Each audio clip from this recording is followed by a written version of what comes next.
Hi guys, welcome back to my channel. I hope you're having a wonderful day today. Now today we're doing something a little bit different, and I got this idea off Gen C Reads, which I believe she got off Jamie Fock. I don't know whether that was the originator. I think it is, but basically we are going to be speed dating my TBR. Now I'm doing it a little bit differently. I'm keeping it at 2025 releases because I really want to read as many 2025 releases as I can before the Goodreads Choice Awards, so I actually have the ability to vote on things. There are quite a few books on these stacks that I believe will be in those choices. Basically what this video is all of these books in the stacks here, I will read a couple of sentences out of them, the first couple of sentences, and I will decide on one book that I'm going to read. So I'll go through all of these, speed dating them, and I will figure out one that entices me the most out of those couple of sentences. Now, a couple of things that I'm putting in place is some of these books have prologues and some of them don't. So what I'm going to do is to keep it all fair. All of the sentences are going to come from the first chapter, not the prologue. So if they have a prologue, I'm just going to skip past the prologue, read the first couple of sentences of the first chapter, and go from there. Now, these stacks are quite intimidating. I don't know which one I'm going to start with, but at the end of the day, I don't really need to be as intimidated because they're all going to be read. So I don't know why I'm so worried, but hopefully one of these books that I end up choosing is really good. I think I'm going to start with the smaller books up here. So the first book on these stacks is Wolfie by Paisley Hope. Now, I'm very familiar with Paisley Hope. I've read 3 of her books. I believe this is a motorcycle gang sort of romance. I don't know if it's full dark romance or not, but this sounds interesting. I like the author. She's a Canadian author. I've been really enjoying her other books. They're kind of like easy binge readable books, and like they don't take a lot of effort to understand. So I think this one would be a good one. So I'm going to open it up. Oh, there's a playlist in the front. How cute's that? I might have to listen to that playlist while I'm reading it. Okay, so this book has a prologue, but I'm going to skip past the prologue and read the first sentences of chapter 1. Bankrupt? I ask, sitting into the chair behind me. I generally try not to stay long enough in my boss's office to sit, but at this moment I have no choice. I almost read ahead. That's kind of interesting. I'm kind of intrigued on why she's in her boss's office, what happens, why is she bankrupt? Is the company bankrupt? Okay, I'm a little bit interested in it. I'm going to put this to the side to establish whether I want to read it later. The next book is Deep End by Ali Hazelwood. Now, I've heard some bad things about this and I've heard some good things about this. I've only read her fantasy book before and it was quite mid for me. So hopefully this one's better. Again, we have another prologue, but I'm going to start at chapter 1. The thing I dread the most about junior year begins on a Wednesday morning, a couple of weeks before the start of the autumn quarter. It's penciled into my Google Calendar for the 10 to 11 slot, a single word that weighs more than the sum of its letters. Therapy. I mean, interesting, but not quite as interesting as Wolfie was. So I think that this might be going in the no stack. The next book I have on my stack is The Baby Dragon Cafe by A.T. Qureshi. Now, I've heard good things and bad things about this one as well, but I'm very excited because it has baby dragons and I like dragons. So let's read the first paragraph of this one. Okay, no prologue, just chapter 1. Zafira Margala had hardly had a moment to catch her breath all day. The Baby Dragon Cafe had been extremely busy, which was a good thing, she reminded herself, even as her feet ached. It was freshly spring, the very end of March. More and more people were coming out to town, spending their lunch breaks and evenings walking around Main Street, which resulted in better foot traffic for the cafe. Okay, it's very straightforward to what the book is about, which is a dragon cafe, baby dragon cafe. I don't have anything that's gripping me to read it, so it's not going on the maybe stack, it's going on the no for now stack. Okay, now we have The Voice of the Ocean by Kelsey and Peachy K. Now, I watch her YouTube channel, her Sims videos, And when she said she was writing a book, I got kind of excited, but I'm also kind of wary because, again, this is one of those books where I followed her journey, so I'm linked with the journey a little bit, but sometimes that could be the downfall of the book. So hopefully it's not. Hopefully this is such a good book, but let me read the first paragraph. When Celeste's head breached the surface of the water, the ringing stopped. She took a gasping breath, filled her lungs with salt air. It was the first deep breath she'd taken in weeks. In fact, it was the only breath she'd taken in weeks. For sirens had no need for deep breaths. Their gills ensured they never needed to surface. Furthermore, in the kingdom of Staria, breaching the surface was strictly forbidden. Okay, that one's a little bit more interesting. I knew it was about sirens before going into it, but it is really interesting coming into it and knowing that, like, it's forbidden for her to surface. But also, I don't know whether it's enticing me as much because we're already explaining things in the first paragraph. I think in the maybe pile for now, and I'll come back to this later. So the next book is Shield of Sparrows by Devney Perry. As soon as this book was announced, I kind of got excited. I have not read any of Devney Perry's books before, but when someone has their first foray into fantasy, I instantly have my interest piqued, and I have heard very good things about this book, including from close friends of mine in, like, my day-to-day life. So I am excited. I am very excited for this, but let's see what the first paragraph is. What if I jumped, balanced on the edge of a sheer cliff? I stood at the mercy of this realm, wiggling my bare toes in the dirt beneath my feet. A strong gust of wind could rip me forward or backward, the slightest tremor in the earth, and I'd either fall or fly. Okay, already, that's going on the maybe pile. Definitely one of the top paragraphs I read so far, so definitely on the maybe pile. The next book is The Wind Weaver by Julie Johnson. Again, I've heard such good things about this from people that I watch on YouTube myself. I assume there's phoenixes in it. I'm not going to read much about this because this is one of the ones that I did want to go in quite blind. So let's read the first paragraph. Oh, it actually has a key. So it's got a key on the map. Okay, I like that. I like that. So we know exactly what we're looking at. The noose chafes, a necklace of death. I feel my pulse steady, staccato, thudding away beneath the fragile skin at my throat. There's no fear, not anymore. That came earlier, with the bruising hands and snarling hounds that tracked me through the wild marshland, and it fled with the sun, slipping over the horizon into crushing darkness. Okay, I like that one. That one's pretty good as well.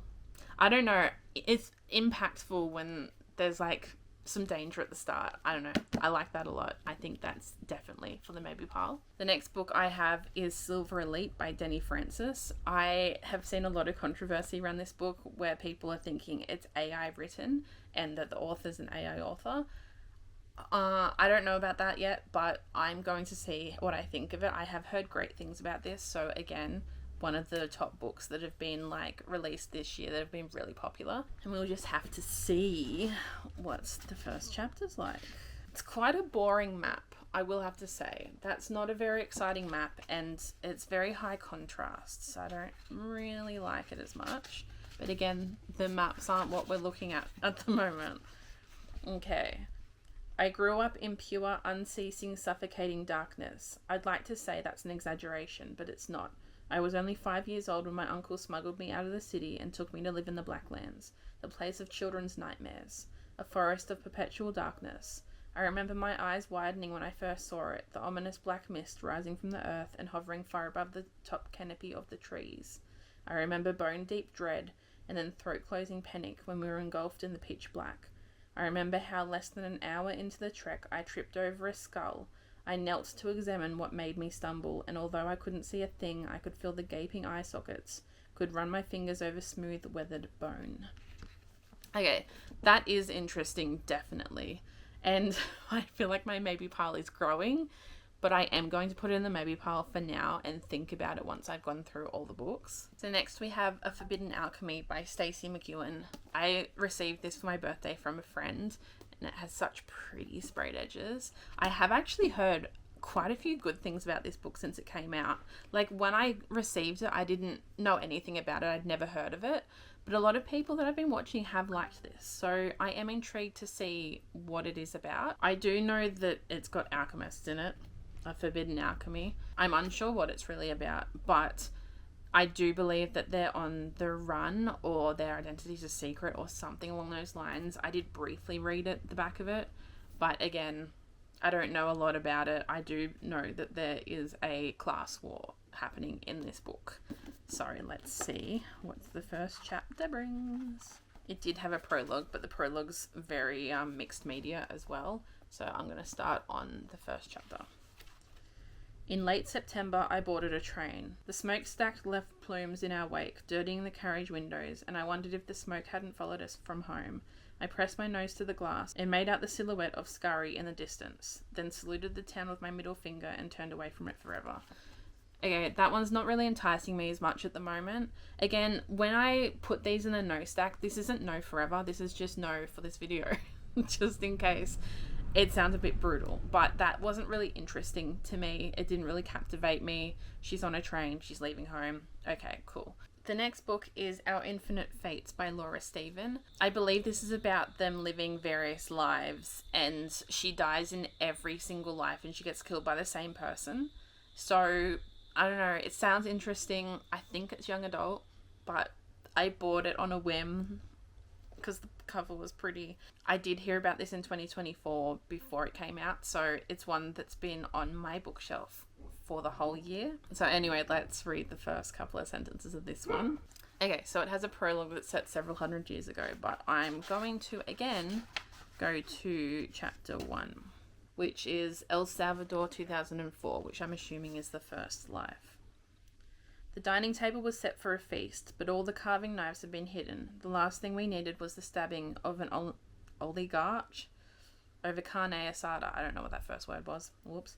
12 of us sat around the banquet, familiar sola in one side. Look, I can't roll my tongue. Quinones on the other. Servants bustled around us, laying down blue plates piled high with pupusas and yuca frita. Firelight flickered in silver candelabras, and footsteps echoed below the vaulted ceiling, the air of charred meat and cilantro. Okay, this isn't because I couldn't pronounce it, but it didn't intrigue me. Like, we're sitting at a table, the table is set with hidden knives. Cool. I apologize for me trying to pronounce those words. I am not very cultured. I don't know how to roll my tongue. That was an effort for me. But ultimately, I'm not really intrigued to find out what's happening. But again, like, I'll get to it later. I just think this is for the no pile currently. The next book is The Scorpion Queen by Mina Fears. Now, I received this from the same friend on my birthday that I received the other one, and I have no idea what this is about. It's set in a desert. That's all I know. Again, it says rebellion on the back, so about a rebellion. Okay, I don't know much about it, and there's no description on the back because it's a hardcover. It's on the inside, and I don't need to read the description to you because this video is about the first sentences. So, a girl of my age was to be like the dawn, blooming and bright. At 16, I was supposed to be at a beginning, looking with hopeful impatience toward my future, marriage and motherhood and the warmth of the home, but not me. Okay, like, I do get it. I do, but it's not capturing me. It's not grabbing me and holding me there, making me want to read more. I wasn't really interested to continue, so it's for the no pile. The next book is Gifted and Talented by Olivia Blake. I have read one Olivia Blake before, which is One for My Enemy. I actually really enjoyed that book. And this one's following like a family. I believe that a family member has passed away and I don't know, they all want money, I guess. There's magic in the family too. I don't know a heap about it. I was unsure at the time that I wanted to read it, but then I heard a lot of people say good things about it. So I did, in fact, get it for my birthday as well from someone else. And, you know, I am interested to see because I did enjoy One for My Enemy, like I said. So let's look at the first chapter. Oh, that's a big paragraph. Okay. Meredith Wren, an effing asshole. Not that it matters at this stage of the narrative, but it's worth pointing out. Sat blinded by the overhead lights from the stage, squinting unflatteringly into the brand new state-of-the-art auditorium that had just been completed on Tyke's unethically verdant campus. too large a venue for an event of this nature, which would reasonably be attended by only the most ardent of nerds. Well, them and anyone who stood to gain from her success financially. A forum of dorks and despots. Okay, like, I get it, I do, but I want something to capture me. I really want it to grab me and hold me there. So, unfortunately, this is a no for now, but maybe I'll read it before the end of the year. Who knows? It might be one that waits till next year. So the next book is Rose in Chains by Julie Soto. So I haven't read any of her other books, but again, I think this is her first foray into fantasy books. And I do believe this is essentially based on another story. So it's like a fan fiction of sorts. And it's basically about a war where the dark forces won and now the war is over and the hero died.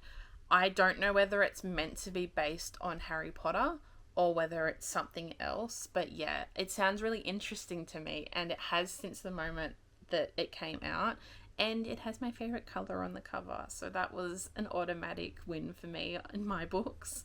So let's see what we think of the first chapter. Bryony thought it was strange that she didn't feel it when her brother died. The crack of the boundary evaporating rattled her ribs, and the rock scraped under her fingertips as she gripped the ledge, looking out over what was left of the country of Evermore. But she felt nothing in her soul when Rory died. Okay, that was pretty interesting. She's literally hanging off a cliff and her brother has died. I think that one is definitely for the maybe pile. I fear my maybe pile is growing. I fear half the books have been maybe and half have been no. So the next one is Cruel is the Light by Sophie Clark. Now, I have no idea what this one's about. Love conquers all, but can love win in a war between demons and exorcists? Okay, we have demons, we have exorcists. This does sound pretty interesting, but let's read the first couple of sentences and actually see if I'm interested. Okay, we have a Holy Vatican hierarchy list. Interesting. God created man and demon. Demon crucified God. Man abandoned God. And one more tenet only the Vatican knew. Man harnessed demons, unholy magic. Okay, is that unfair for me to just read those little bits? Okay, I'm going to read the first paragraph, actually. Celine Oliva ghosted her blade over the faint blue veins of her inner arm, lingering when she found the symbol carved into her bones. Devour. She hesitated. Her magic was the enemy, bleeding her with every exorcism. If it was only fear of pain that gave her pause, or some misplaced principle, then she could overcome it. Pain no longer frightened her. It had become familiar in the years of her Vatican training. I almost kept reading. Okay, that is interesting, but also I don't know whether it's exactly what I'm feeling like at the moment. So this is me literally looking at that stack of maybes and going, is it better than everything there? I think I might put it on the maybe stack, but I think what I'll do is I'm going to take Voice of the Ocean off the maybe stack and replace it with this one for now. The next one is Bury Our Bones in the Midnight Soil by V.E. Schwab. I think this is about, is it witches or is it vampires? It's vampires over 3 different time periods. So I bought this because I'm interested in it, but I am a bit iffy on time skips. So we'll see. Let's see what I think, though, first. The widow arrives on a Wednesday. Maria remembers because Wednesdays are for bathing and her hair takes an age to dry after it's been washed and combed.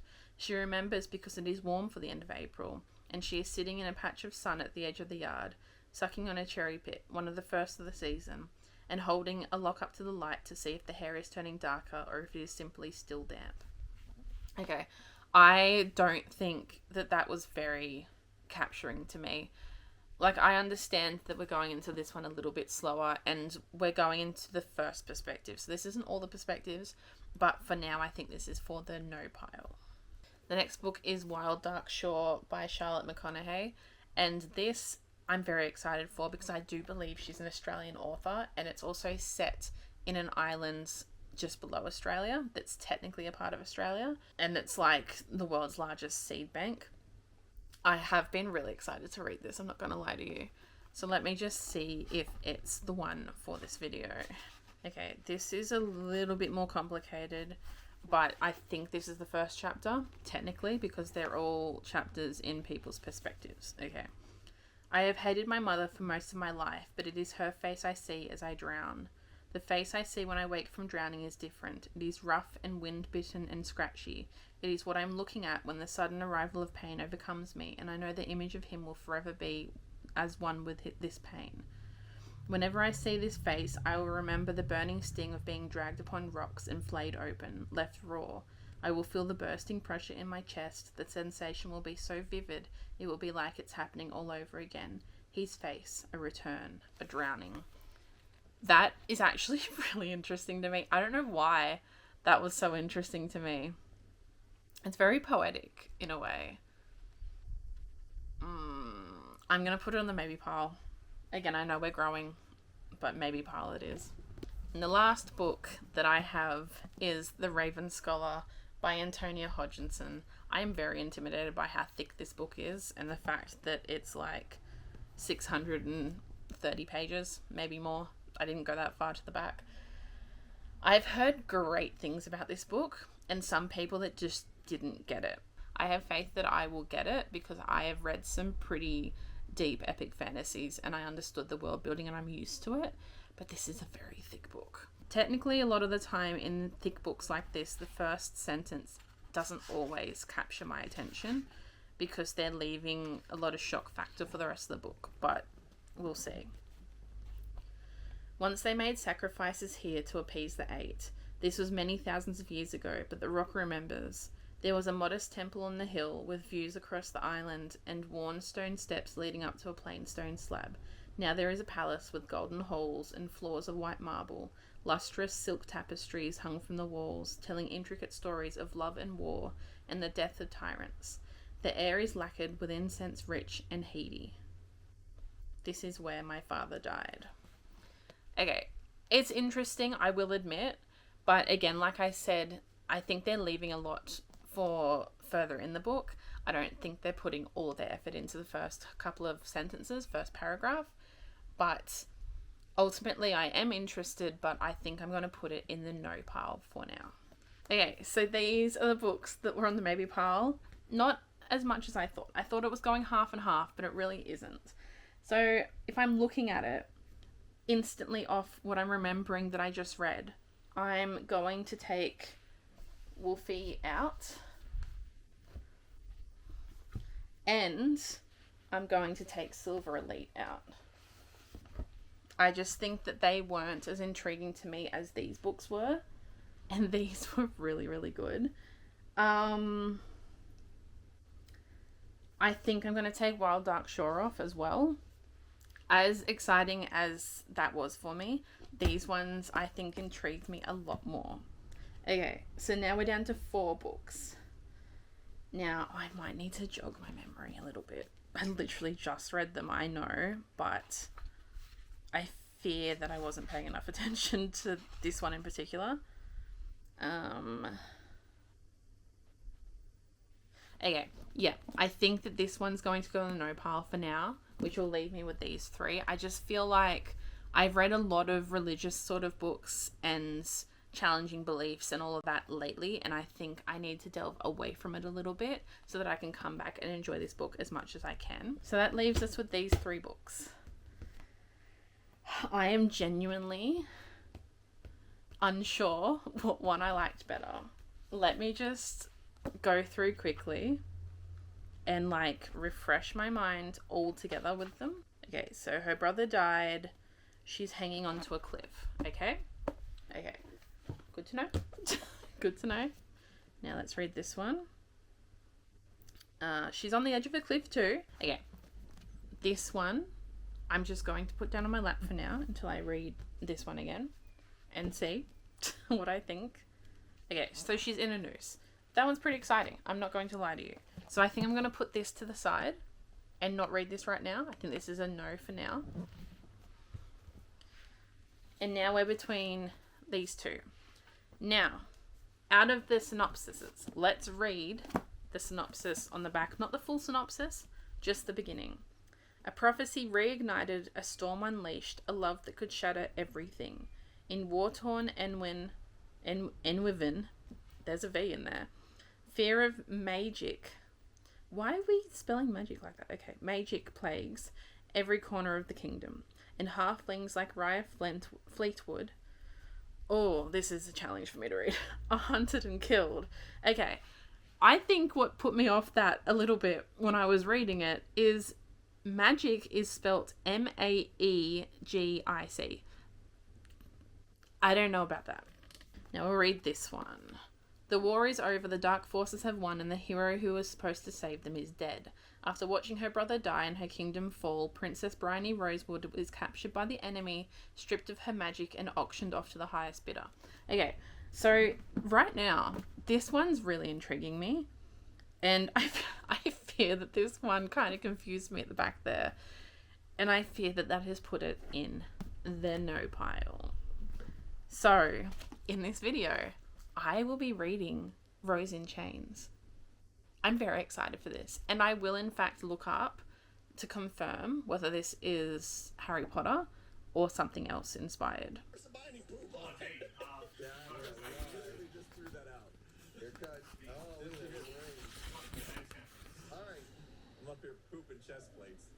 So it's been about a week and the Goodreads Choice Awards has been just announced for its first round of voting, and this book is in fact on that first round of voting. So I'm actually really happy and hoping it gets to the next level, so then I have then read something that I can vote for these Goodreads Choice Awards. Normally I'm just voting for the only book that I've read, and so far I've read Onyx Storm on that list and The Night and the Moth, and that's all. And to put a third one on would be really good.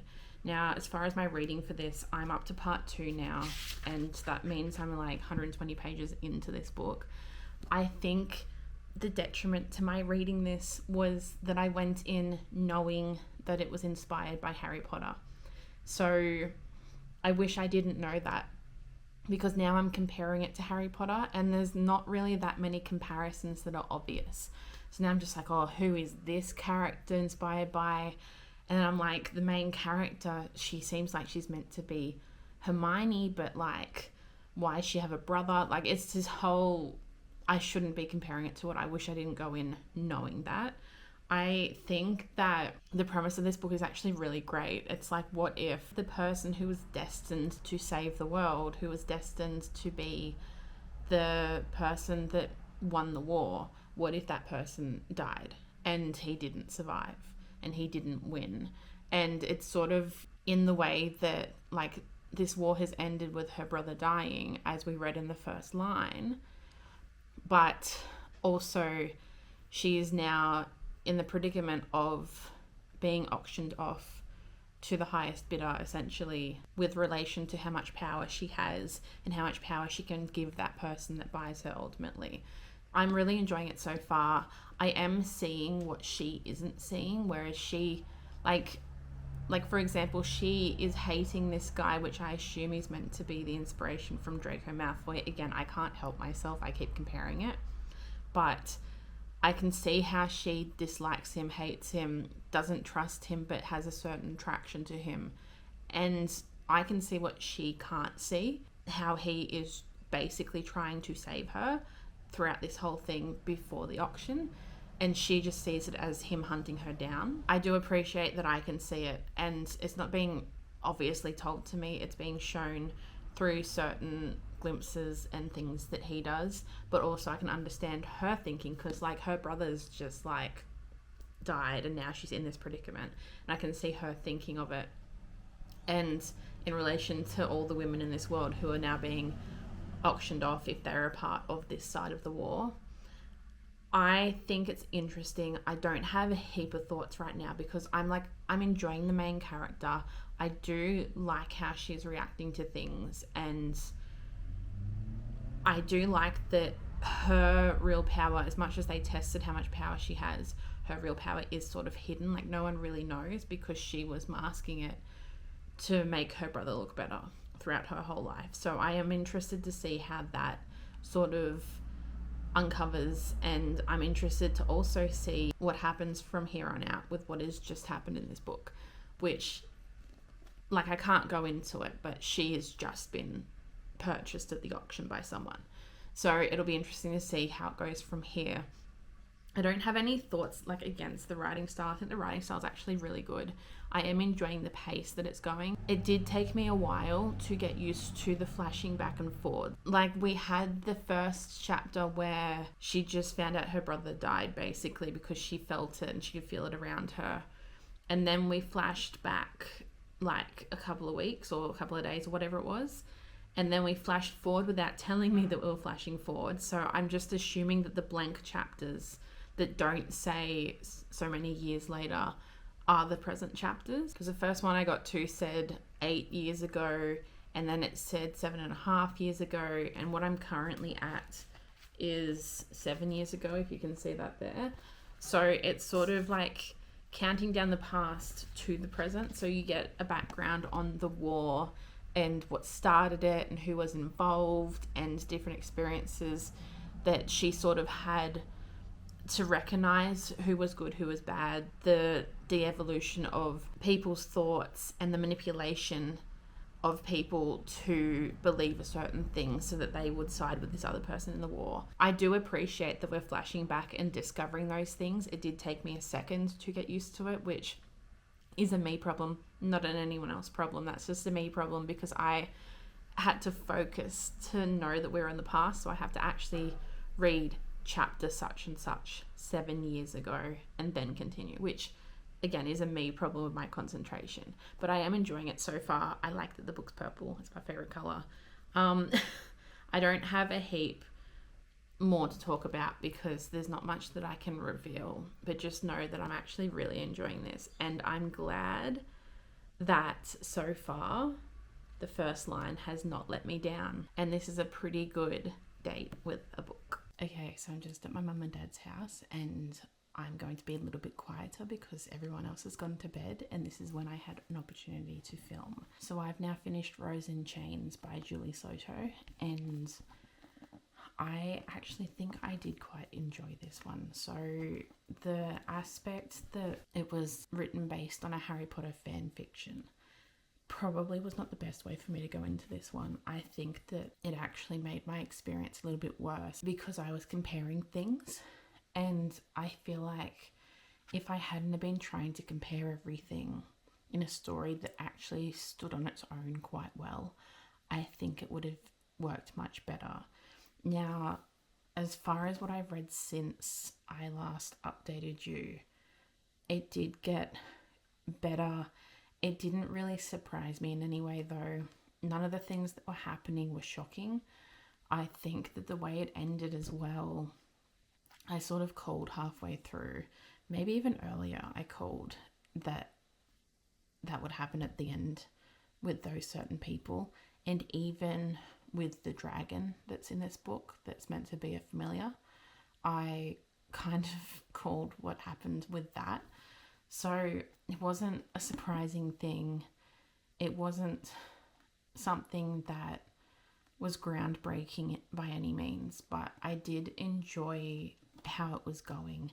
I will say it drew itself out a little bit too far almost, and we're sort of at a point now where the end of this book is like a game changer for how the war outcome was at the start of the book. So I am excited to see what happens next. Will I buy a physical copy of the second book? I don't know. I feel like if it's on special, I will. I don't think that I need a copy of it, but you know, I sort of change my mind on that when we get to the point where things are released. But it's interesting enough that I want to know what's going to happen, and interesting enough that I feel like things will change in the future books. It won't be the same things repetitively on, and people thinking that they're getting away with stuff in a way. Like, it's definitely giving Draco Malfoy and his family definitely that way. Like, I can understand where we're coming from with the Harry Potter fan fiction, as much as I hate to compare it. But honestly, I think that this can stand on its own 2 feet, and it will. And I'm currently deciding whether I want to give it a 3.5 or a 4-star, because it didn't do anything extraordinary, but I enjoyed it.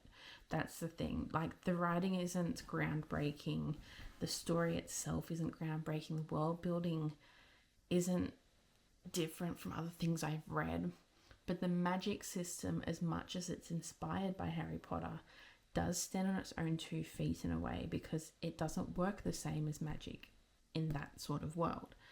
So I'm sitting here like, I enjoyed it, but also there were times where it was drawn out. So what do I rate it? And I'm currently stuck on that at the moment. I think this video being a speed dating books video, I do think that I picked a really good one. I think that the first line of this book really set us up for exactly what the story was going to entail. Not necessarily what happens, but like how the story will go, like the pathway it will lead through.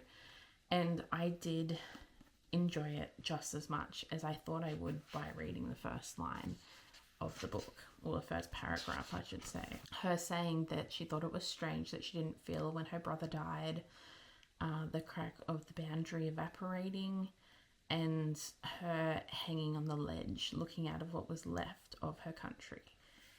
So it's just like, it definitely set it up well. And I do love that that was how I chose this book, because it means that I chose the book to read. Nothing else chose it for me. It was purely what I felt reading that first paragraph. And I think that that was a really interesting way to pick my book.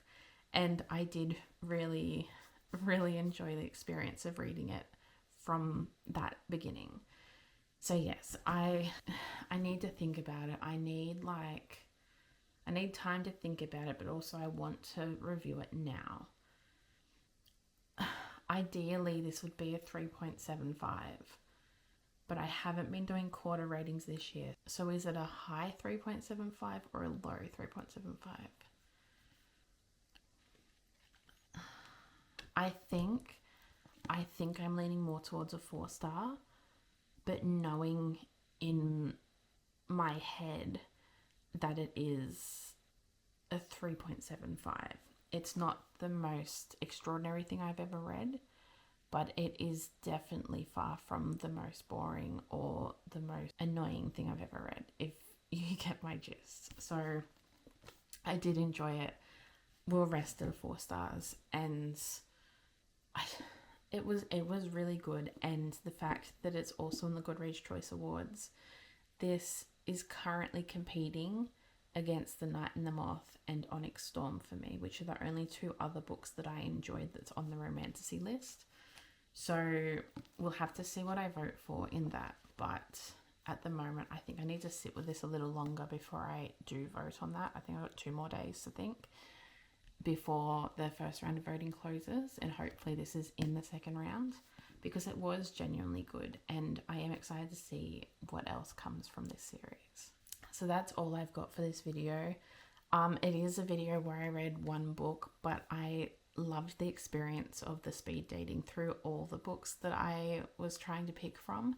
And I do think that this was such a brilliant video idea to the people that created this video idea.